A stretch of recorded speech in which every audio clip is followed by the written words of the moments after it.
right, so we're gonna do a little treat work with Annie. She's the pup. We're gonna do her obedience, some of her intro obedience with treat work. Um, so we'll show you all that stuff. She is taking food out of my hand for the most part. She did off of her first treat training session at the end there. So we've just taken a handful of her food before her breakfast, taken it out and put it in my pocket right here, and we're gonna work with that. When we're done with that handful, we are done with the session. So that's gonna keep your session short and in that right time frame of what you want. So all we're still doing is conditioning her to the marker word yes. So what I'm doing is I'm going to say her name, then I'm going to say yes, and I'm going to bring my hand down, and she's going to chase the food and eat the food out of my hand. And I'm not going to bring the hand down at the same time as I say yes. It's going to be right after. So it's yes, hand down, yes, hand down. So the object of this is to her to have fun chasing my hand with the food in it, and for her to engage with me anywhere we go. So she already is engaging with me everywhere we go because of just our play and the way we've worked her, the way we've raised her. So now this is just an easy transition to get her to know the marker words. So Annie.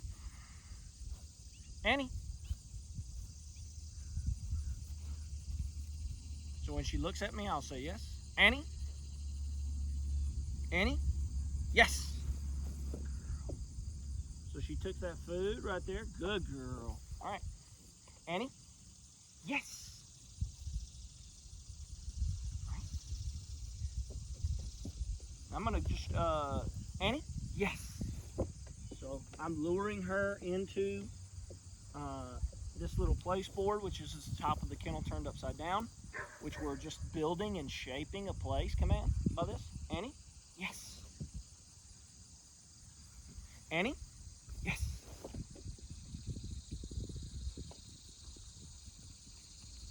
Annie, yes. Now I'm gonna get her to chase me around a little bit.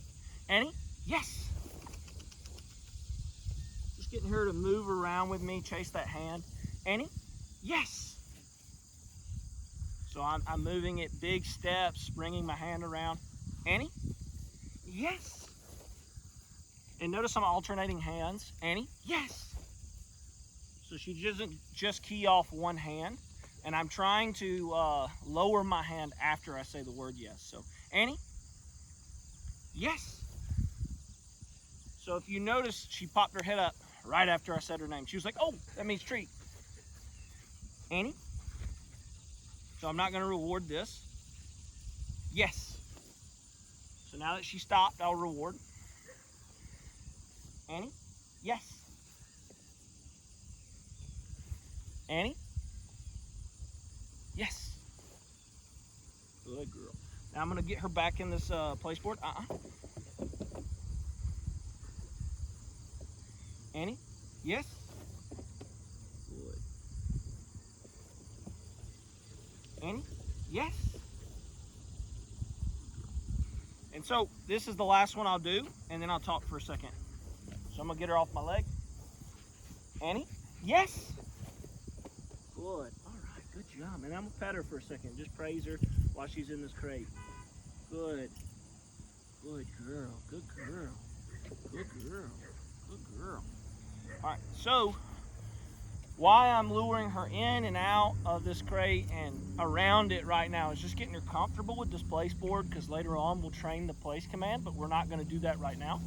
We're just shaping it, which means that we're getting her to get on it and do it without giving a command. So I am rewarding her when she gets in here, when I lure my hand over here, and she's choosing to stay in there to see if she can get some more food. So I can choose to reward that, or I can reward her and lure her out of that, and that's completely fine. She's getting rewarded for looking at me while she's in or on this board. And so that's going to shape this place command that we're going to do later on. So in the next session, because she's engaging with me really well when I say her name, I may do one more session of this, and then what I'll do is I'll start really working this place command, and we'll start introducing the good marker, where we say good and give the treat, but they have to stay in the place board. So she would have to stay in the crate. And I'll teach her the difference between yes and good. So basically she comes in here, she sits down, I say good, good, and give her food. give her food, as I'm saying, right after I say good. And then I would say yes and lure her out of the crate. So I would be teaching her a stay and teaching her the marker for the stay and the difference between yes and good, which means yes would mean she's done with it, she can go out, she can leave. Good means, hey, I want you to keep there and you'll keep getting rewarded. So what we're doing is we're creating a clear language for the dog to understand.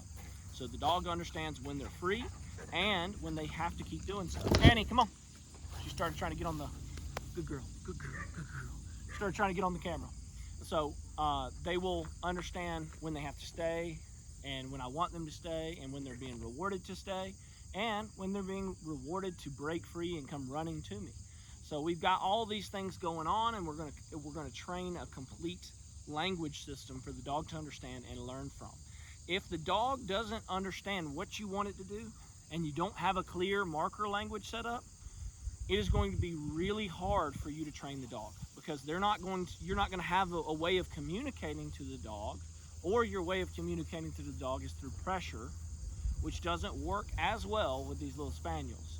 So if I can communicate through words and through praise and through word markers, I have this basically something that is motivating a dog to do something.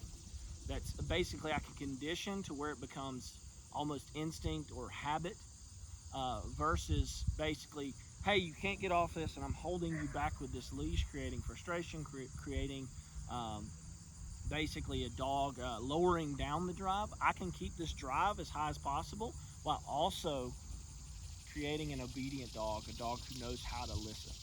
So I like this way of communicating, this way of training, but you will see with Colt how we communicate with a dog who's not food motivated at the time through play. So that's our lesson with treat training with Annie, our little star here.